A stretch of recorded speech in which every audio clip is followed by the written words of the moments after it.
We are all apprentices in a craft where no one becomes a master. That is a quote from Ernest Hemingway.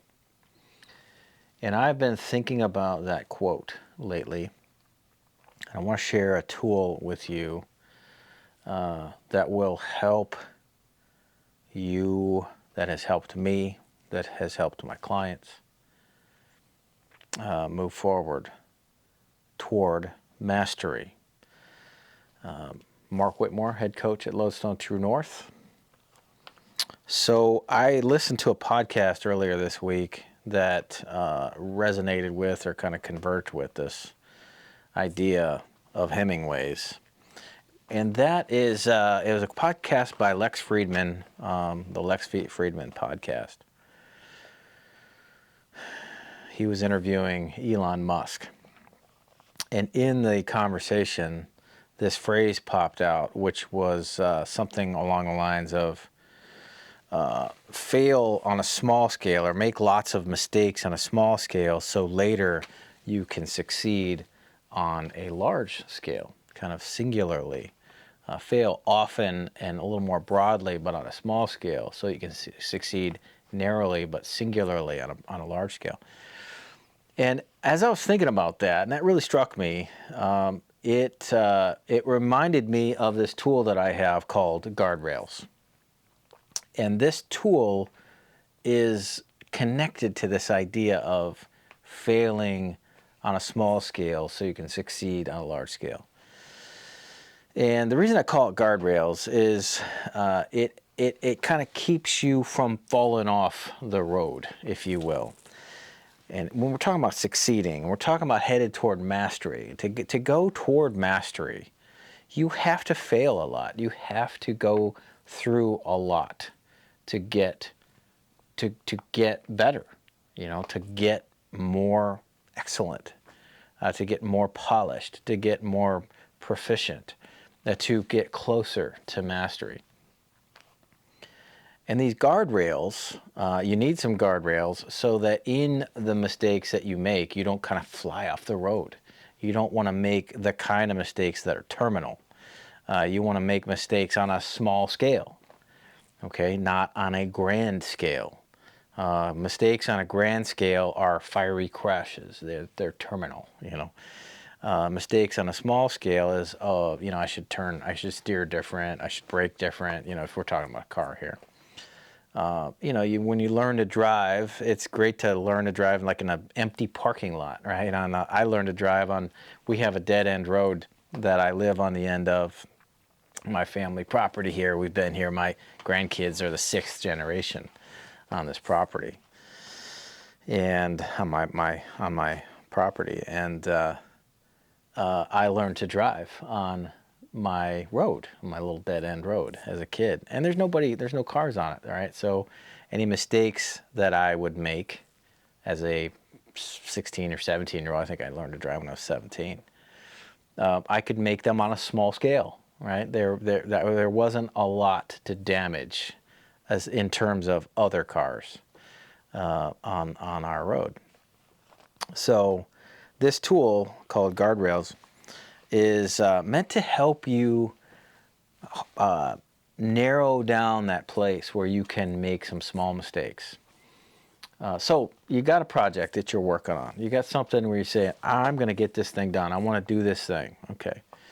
And you could insert here big projects like we're going to remodel the house, or we're going to take on a new career, take on a new epic relationship, or maybe projects inside of your business, like we're going to hire this person, or we're going to take on a new product line, or we're going to start a new market or buy a business to add to this particular current business.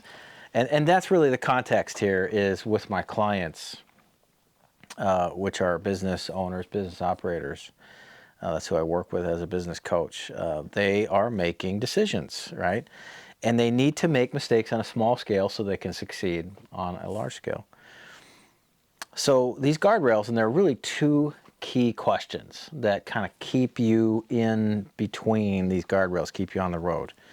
And the first one is, what are you trying to accomplish? That's a really powerful question to ask yourself just before or as you're in the middle of a project. You can veer off into all kinds of strange territory if you're not clear on what it is you're trying to accomplish. And the second question, the other guardrail, is what are you trying to solve? Often, again, as you go through a big project, what you are trying to solve initially is no longer remembered, or it has become unclear, or it's morphed into something else.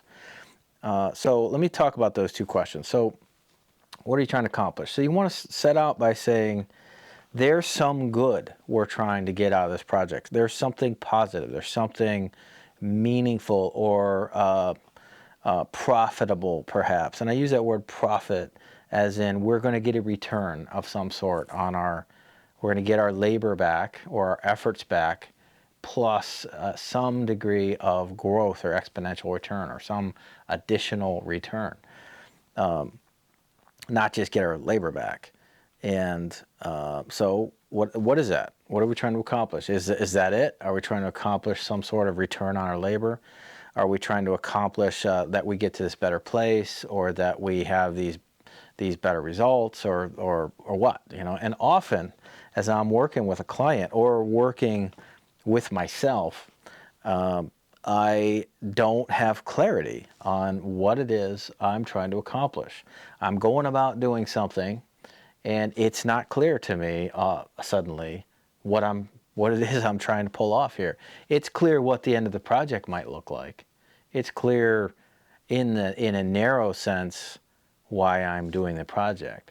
But what's not clear is what that project's gonna do for me in the long term, or kind of why I'm engaged in it in the long term.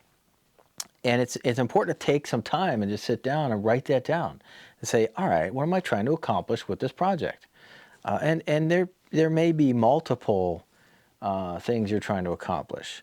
But in that part of the exercise, on the one side of the road, the one guardrail, focus on the things that you're trying to create, the things you're trying to, the positive, if you will, things that you're trying to kind of bring about.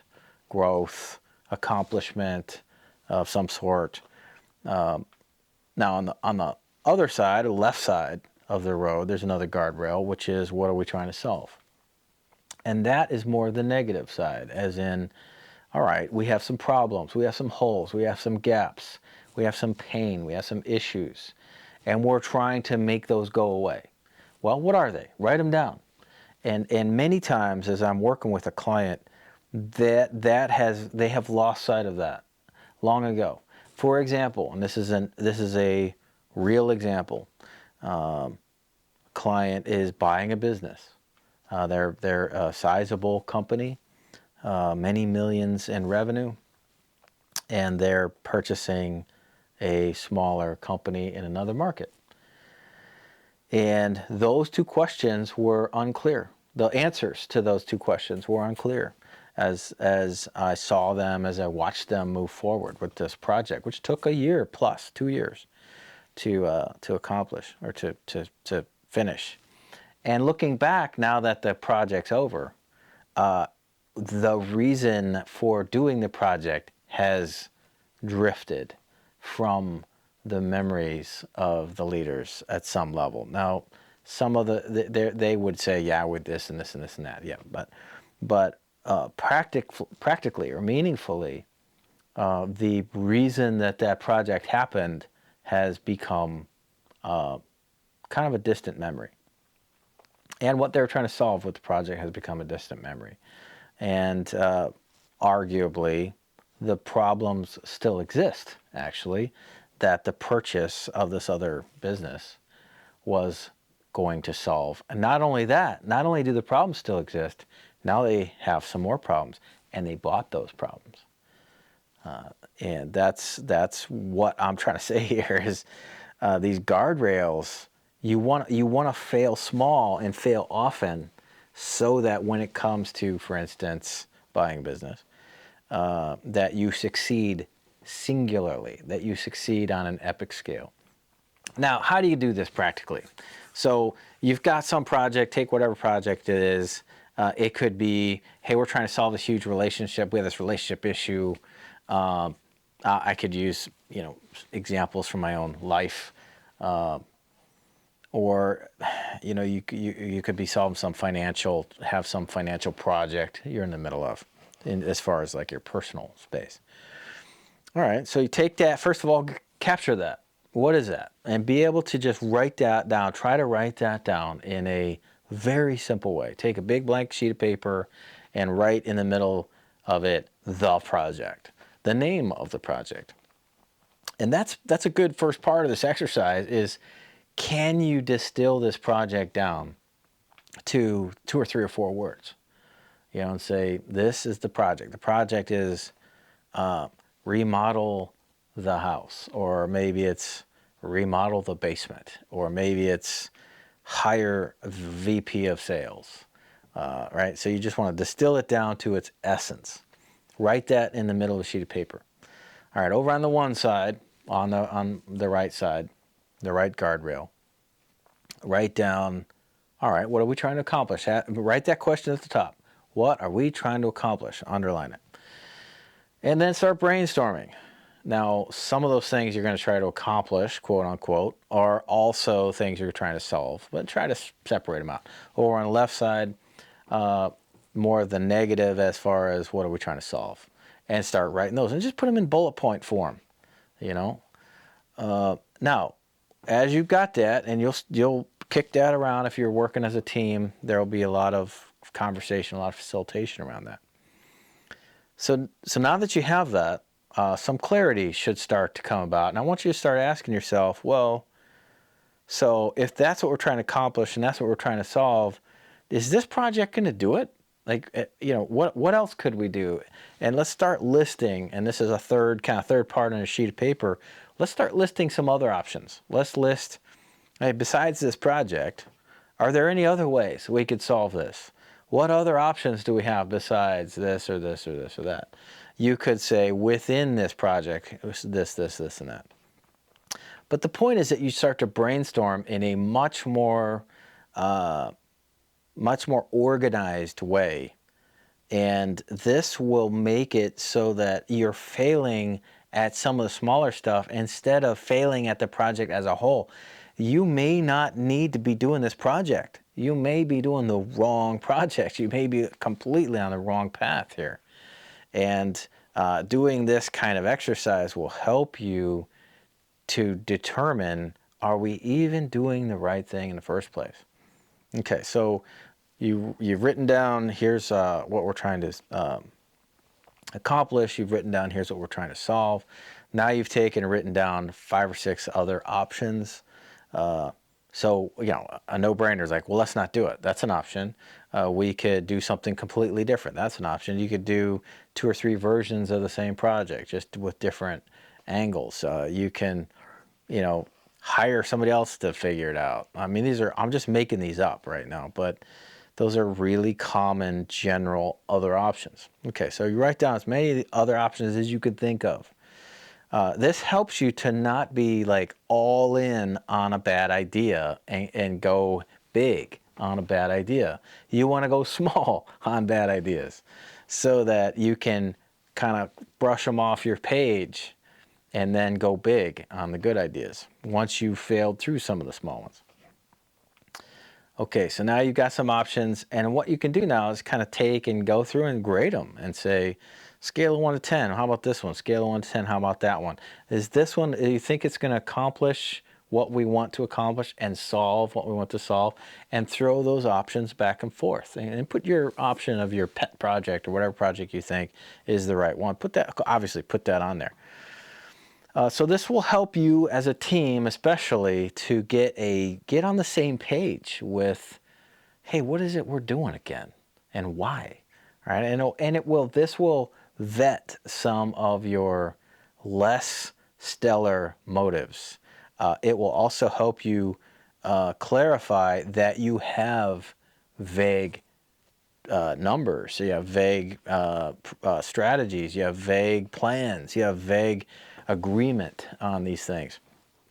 And then again, you just failed on a small scale right there. You figured out, hey, we're about to do this project and we don't have a great plan. Fail, okay? But you failed before you even went into the project. Now you can fix that and come up with a plan. And then you may be starting down a project path that's no good. Well, you fixed it before you even went down it. That's a fail, okay? Where we had to stop and back up. That's a fail, but it's small. And now we can go down this other path. So that's the exercise, okay? The guardrail exercise. What are we trying to accomplish? What are we trying to solve? What are some other options? And let's weigh them out. Scale of 1 to 10 if you can. And I'm telling you, this tool is going to be great for you. It's one of my faves. So hopefully that'll help you. Mark Whitmore, head coach, Lodestone, True North.